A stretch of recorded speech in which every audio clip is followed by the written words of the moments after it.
Dossier 6. Leçon 3. Vivre ses rêves. Activités 2 et 3.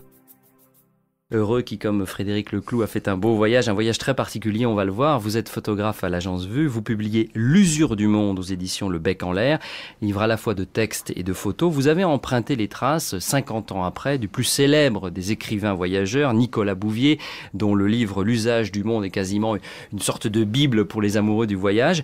Il avait quitté la Suisse à bord d'une petite Fiat en direction l'Inde, et vous avez suivi exactement le même parcours, 50 ans après, enfin peu ou prou, pendant plus d'un an, jusqu'au Pakistan, en Afghanistan. Ça va être un peu bizarre d'emprunter les traces de quelqu'un comme ça, non? C'est une démarche très particulière. Mais précisément, le mot trace, on l'a refusé. Je dis on, c'est mon épouse et moi-même quand on a parlé de ce voyage. En famille, on est parti en famille avec notre petite fille qui avait 3 ans à l'époque. Ce mot trace, c'est pas du tout ça qu'on voulait. On a décrété d'emblée qu'elles n'existaient plus, que c'était inutile d'aller les chercher. Et ce qu'on a cherché surtout, c'est à retrouver l'émotion que le livre de Nicolas Bouvier nous a transmise et à essayer d'aller la rechercher sur cette route. Mais on aurait aussi tout à fait pu la chercher en bas de chez nous. Il y avait juste que j'avais envie depuis tout petit de faire la route de l'Inde en voiture. Alors l'émotion, elle passe aussi par la découverte de lieux, par exemple. Des lieux qui souvent ont changé, évidemment, radicalement à l'espace de 50 ans. Vous relisez Nicolas Bouvier d'un côté, puis de l'autre côté, vous découvrez les lieux, ils ont beaucoup changé. Ils ont beaucoup changé, ils se sont usés de partout. Ce sont tous des pays qui ont connu la guerre de façon plus ou moins violente. Tout ça a ravagé toutes ces contrées et a fait que notre idée de titre d'usure du monde a été validée malheureusement en fait. C'est une façon de voyager où les rencontres sont essentielles. Ce qui est essentiel, c'est ça. Ce qui est essentiel, c'est les rencontres, bien sûr. Ce qui nous intéressait, c'était de rencontrer des gens et de passer du temps avec eux. C'est ça le voyage, hein. C'est de se donner le temps de la rencontre, c'est tout.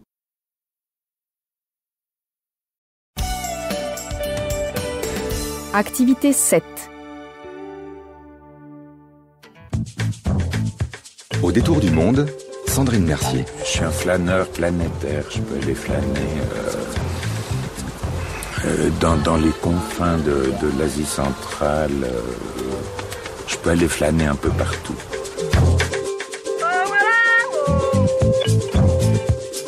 En route, le mieux, c'est de se perdre. Lorsqu'on s'égare, les projets font place aux surprises. Et c'est alors, et alors seulement, que le voyage commence. Extrait de L'usage du monde de Nicolas Bouvier. Un livre qui a mis sur la route tant de voyageurs. À l'origine, Nicolas Bouvier est parti avec son ami peintre, Thierry Vernet, en 1953, pour courir la planète à bord d'une Fiat Topolino. Il apprend alors le beau métier de voyageur. Yougoslavie, Turquie, Iran, Pakistan, Afghanistan. Non, il n'a pas gravi l'Hindoukouche, il n'a pas été attaqué par des bandits du Baloukistan et il n'a pas non plus couru les lignes de front. Rien d'exceptionnel. Bouvier nous donne simplement à voir. Il montre des maisons, des femmes, des oignons, des ânes, une version positive de la route. Et il jubile dans ce voyage où rien ne se passe, seulement la découverte du coin de la rue. L'usage du monde est un de ces livres magiques comme ça qui ont le pouvoir de changer la vie. Et aujourd'hui, ça fait 10 ans que Nicolas Bouvier est mort, mais il est toujours vivant, surtout quand on voyage avec un de ses livres. Il continue de nous ouvrir les yeux. Bienvenue au Détour du monde, en partenariat avec le magazine Ulysse jusqu'à 17h. Et pour aller respirer la poussière du monde sur les traces de Nicolas Bouvier, 2 invités aujourd'hui.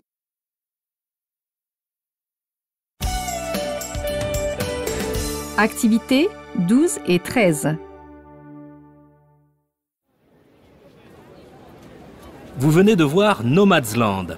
Vous voulez bien nous donner votre avis sur le film ? À mon avis, ce film, c'est le meilleur de la programmation. Selon moi, c'est celui-là qui va gagner le Grand Prix cette année. Ah oui, je suis tout à fait d'accord. Moi qui ai lu et relu Nicolas Bouvier, je trouve que c'est un hommage extraordinaire. Ce voyage, ces paysages et l'accueil de ces gens surtout, ça m'a vraiment donné envie de prendre la route. Et vous, quelles sont vos réactions ? Votre avis sur Nomadsland ? Ah, c'est très beau, certes. Il y a des paysages à couper le souffle. Mais les documentaires sur les populations nomades, c'est toujours magnifique, hein. Pour moi, c'est pas très original. Ah, je ne suis pas du tout d'accord. C'est le plus beau film de voyage que j'ai vu. Il n'y a pas que de belles images. Il y a aussi la philosophie du voyage, la richesse des rencontres et le temps du partage. Et c'est pour cette raison qu'il m'a touché. Oui, je suis assez d'accord. Le point de vue est intéressant. Mais d'après moi, le film qu'on a vu ce matin est plus riche. Il mériterait vraiment de gagner le Grand Prix. En effet, c'est un film engagé qui montre des militants. Et c'est super important, la défense de la planète. Ouais, tu as raison, il fait réfléchir, et c'est pour ça qu'il doit gagner un prix aussi, mais pas le Grand Prix. Et je ne suis pas de ton avis sur le manque d'originalité de Nomadland. De toute manière, pour moi, c'est trop lent. Et puis, il y a trop de chants et de danse. C'est répétitif.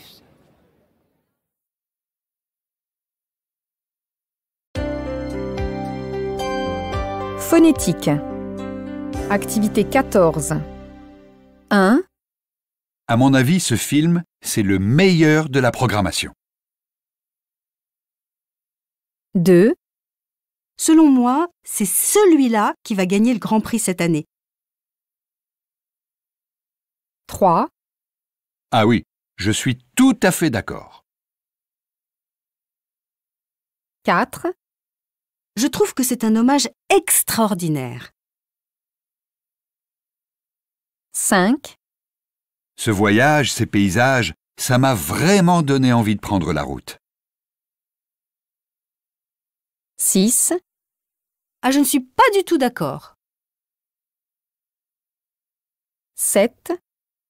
C'est le plus beau film de voyage que j'ai vu. 8. C'est pour cette raison qu'il m'a touchée. 9.